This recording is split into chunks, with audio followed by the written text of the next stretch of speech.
आपके यहाँ आने का मेन मकसद क्या था, टारगेट क्या है, मेन मकसद यहाँ आने का? जैसा कि मैंने अर्ज किया कि चार्ज संभालने के बाद सभी स्टडी सेंटर पे जाता हूँ, वहाँ पे उनकी एक्टिविटीज़ को, जो भी एकेडमिक एडमिनिस्ट्रेटिव एक्टिविटीज़ हैं उसको हम मॉनिटर करते हैं और फेस टू फेस मोड में मॉनिटर करते हैं। उनके principals, coordinators, part time staff, academic counsellor से पर्सनली स्टूडेंट से भी इंटरेक्ट करते हैं और उनसे उनकी ग्रीवेंसेस को समझते हैं, उनको एड्रेस करने की कोशिश करते हैं। और यहाँ पे बेसिकली 2 दिन का प्रोग्राम था हमारा कारगिल का, और ये प्रोग्राम आने का था कि हम मॉनिटर करें। यहाँ पे हमने मॉनिटर किया और लोगों से इंटरेक्ट किया। साथ में जितने भी हमारे स्टूडेंट्स हमारे इनरोल्ड हैं उनके साथ हमने इंडक्शन मीट ऑर्गेनाइज की और उनको पूरा सिस्टम बताया कि आगे के 2 साल और ये 4 साल के प्रोग्राम, 3 ईयर्स के जो भी प्रोग्राम्स हैं उनके, वो किस तरीके से वो प्रोग्राम्स अपने करेंगे, कहाँ उन्हें असाइनमेंट सबमिट करना है, कहाँ एडमिशन लेना है, कहाँ एग्जाम लेना है, कहाँ में उनकी एडवांस एड्रेस होगी और क्या क्या फैसिलिटीज़ हम रन कर रहे हैं, उनके लिए क्या क्या फैसिलिटीज़ है। साथ में हमने यहाँ पर जो एकेडमिक काउंसलर्स हैं उनसे इंटरेक्ट किया, उनको इंकरेज किया कि किस तरीके से उनको डिफरेंट एकेडमिक एक्टिविटीज़ को करना है।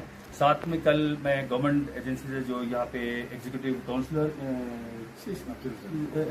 जाकिर हुसैन साहब हैं, ताशी साहब हैं, और सभी लोगों से मिले, उनके इश्यूज़ को हमने सुना।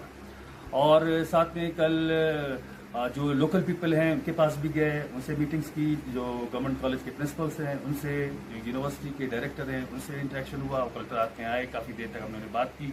साथ में लोकल पीपल से मिले, उनकी इश्यूज़ को सुना और एडमिशन काउंसलिंग को भी हमने प्रमोट किया। द्रास में हमने डिफेंस पर्सनल के साथ इंटरेक्ट किया, उनको बताया कि आपके लिए भी ये फैसिलिटीज अवेलेबल है। तो इस तरीके से बहुत अच्छे तरीके से प्रोग्राम हुआ।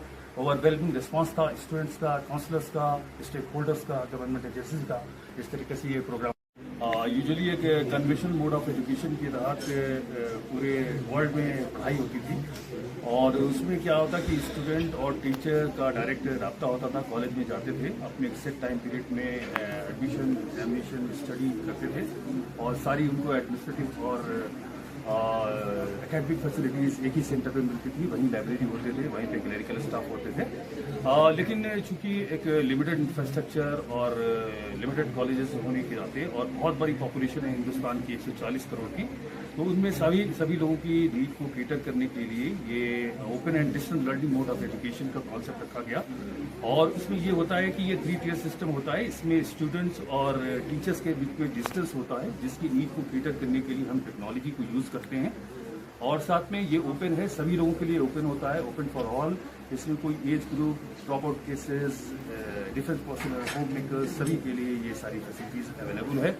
और ये 3 टियर सिस्टम होता है, जिसमें एक ये learner support centre, study centre होता है। यहाँ पर student direct exam, admission, counselling, practicals सभी के लिए राब्ता कायम करते हैं। दूसरा रीजनल सेंटर, जहाँ से हम लोग सुपरवाइज करते हैं, वहाँ से हम लोग मॉनिटर करते हैं, बहुत सारी फैसिलिटीज़ वहाँ से प्रोवाइड की जाती है। और जो 3rd टियर हेडक्वार्टर हमारा दिल्ली में है इग्नू का, जहाँ से हम लोग ये राब्ता कायम करते हैं। और डिस्टेंस में ये हमारा ओडीएल और कन्वेंशनल मोड ऑफ एजुकेशन में डिफरेंस। जी सर, आपने देखा कि लद्दाख को लेके काफ़ी प्रॉब्लम, यहाँ कम्युनिकेशन गैप रहता है अक्सर। आप लोगों ने जितना फैसिलिटीज़ दिया है, जो इसके अलावा भी यहाँ कुछ ऐसे इलाके हैं जहाँ कम्युनिकेशन का प्रॉब्लम है, जैसे ये शिकायत यहाँ पर आए थे। तो इस कम्युनिकेशन गैप को ख़त्म करने के लिए आप, क्योंकि आपके आने के बाद काफ़ी चेंज हो गया इग्नू में, काफ़ी तब्दीली, इसको आप किस तरह, इसको आप क्या ये हमारी जो इस कम्युनिकेशन गैप खत्म करने के क्या इकदाम उठा रहे हैं? राइट, बहुत शुक्रिया। ये हमारे 2 कॉलेजेस हैं। एक तो कारगिल में गवर्नमेंट डिग्री कॉलेज कारगिल काम कर रहा है, जिसके कोऑर्डिनेटर मंजूर साहब हमारे सामने हैं, और ये बहुत अच्छा कॉलेज काम कर रहा है। और ये पिछले 5 ईयर से 1600 पर ईयर का इनरोलमेंट है। और साथ में दूसरा EGM कॉलेज वे है, जिसमें भी बहुत ही अच्छा इनरोलमेंट है, बहुत ही अच्छा रिस्पॉन्स है, बहुत पोटेंशियल है, स्टूडेंट्स काफ़ी इसमें ट्रस्ट करते हैं, एडमिशन हो रहा है। और ये गवर्नमेंट कॉलेज हमारा बहुत अच्छा काम कर रहा है, और हमारे स्टूडेंट्स के अंदर भी बहुत पोटेंशियल है। और हमारी फ़ोन कॉल्स अवेलेबल हैं, डेडिकेटेड फ़ोन कॉल्स अवेलेबल हैं सारे स्टूडेंट के लिए, खासकर कारगिल के लिए। और हमारे ईमेल्स अवेलेबल है, ईमेल में कभी भी स्टूडेंट्स ईमेल कर सकते हैं rcsrinagar@ac.in पर, और हम 24 घंटे में उनको तुरंत रिस्पांस देते हैं। साथ में कारगिल के बच्चों के लिए डेडिकेटेड हेल्पलाइंस अवेलेबल हैं, और सभी सेक्शन की एडमिशन, एग्जामिनेशन, असाइनमेंट, सभी सेक्शन की फ़ोन कॉल्स हैं।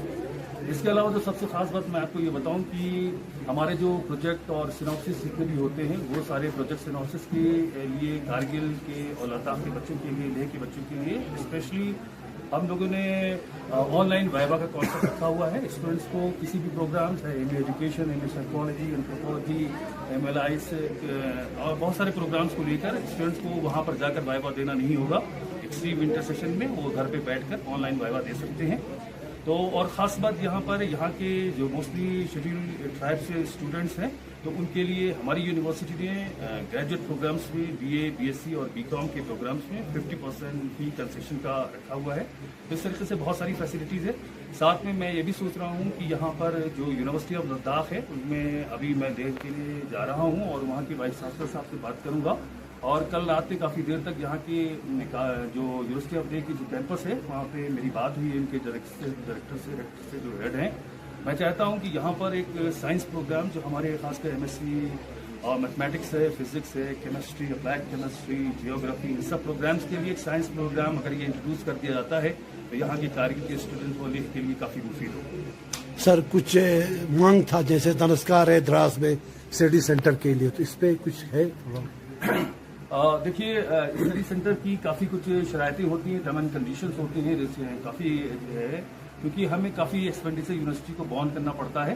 तो इस हिसाब से हम उसकी स्टडी कर रहे हैं। लोग आके मिले हैं, उन्होंने अपने प्रपोजल पुटअप किए हैं, हम उसकी स्टडी करेंगे, उसके बारे में डेफिनेटली एक पॉजिटिव सोचेंगे और इंशाल्लाह उम्मीद है कि कुछ। सर एक आखिरी क्वेश्चन, आपने 40 संभालने के बाद काफ़ी चेंज लाया है, आप यहाँ पर भी आए, यहाँ के बच्चों का जैसे आपने टैलेंट की तारीफ की, तो मजीद इसको बेहतर के लिए क्या कोशिश कर रहे हैं और हमारे इन स्टूडेंट्स के लिए क्या मैसेज होगा? और ये जब से मैंने इस रीजनल सेंटर संभाला है, सभी स्टडी सेंटर पर सिर्फ ऑनलाइन ही नहीं बल्कि हम फिजिकली जाते हैं और फेस टू फेस बोर्ड में सभी स्टडी सेंटर पर जाते हैं, उनसे इंटरेक्ट करते हैं, उनके coordinator, principal, part time staff, academic counsellor और स्टूडेंट्स से और लोकल एडमिनिस्ट्रेशन से भी बात करते हैं, साथ में पीपल से, जो लोकल पीपल है उनसे भी बात करते हैं, उनसे जो उनके इश्यूज़ हैं, जो उनकी ग्रीवेंसेस हैं, उनको हम कंसीडर करते हैं, उनसे इंटरेक्ट करते हैं, रियल टाइम सिचुएशन इसमें समझने की कोशिश करते हैं।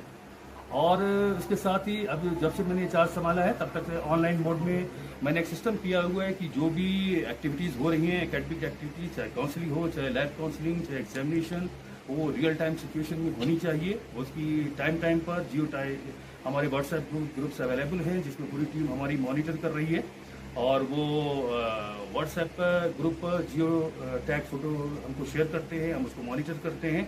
और साथ ही में हमने यहाँ पर उनकी एक्टिविटीज़ को प्रॉपर मॉनिटर करने के लिए कुछ हमने ऐसे रजिस्टर्स, ऐसे दस्तावेज, कागजात अवेलेबल करा दिए हैं जिससे हम मंथली एक्टिविटी ड्यूटी स्लिप जो उनसे मंगाते हैं उससे हम मॉनिटर करते हैं कि वो सारी एक्टिविटीज उन्होंने परफॉर्म। सर ज़्यादातर इग्नों में स्टूडेंट का यही शिकायत रहता है कि एग्ज़ाम का पता नहीं चलता है और असाइनमेंट का पता नहीं चलता है, इसको किस तरह सॉल्व आउट करते हैं? इसमें कोई इशू ही नहीं है, यूनिफॉर्म पॉलिसी है पूरे हिंदुस्तान के अंदर।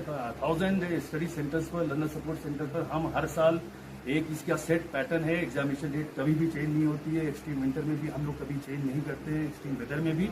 ये हमारे एग्जामिनेशन दिसंबर, जनवरी और जून, जुलाई में होते हैं। हर एक स्टूडेंट को मालूम है, घर घर मालूम है, हर कोऑर्डिनेटर को मालूम है, इसमें कोई भी डिफरेंस नहीं है। और उनके पास वो डायरेक्ट ऑनलाइन वेबसाइट से कांटेक्ट में है, प्रोग्राम गाइड्स उनके पास अवेलेबल है, वो उसको देखें, समझें और एग्जामिनेशन फॉर्म भरें और साथ में वो एग्जामिनेशन दें। कुछ ही प्रोग्राम जो है, बहुत सारे प्रोग्राम चल रहे हैं, करीब 50 प्रोग्राम, जहाँ पे मैं GDC कारगिल में खड़ा हूँ यहाँ पर 50 प्रोग्राम चल रहे हैं। और जो भी प्रोग्राम्स की डिमांड है, जैसे कि मैंने आपको बताया कि MSc प्रोग्राम्स के लिए मैं vice chancellor university of Ladakh से बात करूंगा। इंशाल्लाह होपफुली वो कुछ पॉजिटिव कहेंगे तो डेफिनेटली इसको इंट्रोड्यूस करेंगे। इसके अलावा कुछ और प्रोग्राम्स अगर यहाँ पे इनको इंट्रोड्यूस करने हैं तो इसके लिए यूनिवर्सिटी चूँकि इग्नू की क्वालिटी से कभी भी समझौता नहीं करता है, तो इससे जो भी प्रोग्राम किसी भी कॉलेज में या इंस्टीट्यूशन में इंट्रोड्यूस करना है उसके लिए उनको वो प्रोग्राम उस कॉलेज में रन करना चाहिए। जिस भी कॉलेज में रन कर रहा है डेफिनेटली हम उसके बारे में सोचेंगे। सर स्टूडेंट तो कहीं भी नहीं जाना पड़ता, सारे स्टूडेंट्स को विजिल होना है, अपने प्रोग्राम गाइड को पढ़ें, ऑनलाइन कांटेक्ट में रहें। हम हर, जैसा कि मैंने स्टूडेंट्स को बताया कि हमारा third Friday of every week हमारा स्टूडेंट से इंटरेक्शन होता है। सारे स्टूडेंट्स को हमारा मैसेज है कि वो ऑनलाइन कांटेक्ट में रहें, ऑनलाइन ग्रीवेंस को, जो ग्रीवेंस सेशन है उसको ज्वाइन करें। सारी ग्रीवेंसेस वहाँ से उनको कॉन्टेस्ट हो जाएगी, कहीं भी उनको मूवमेंट करने की जरूरत नहीं है।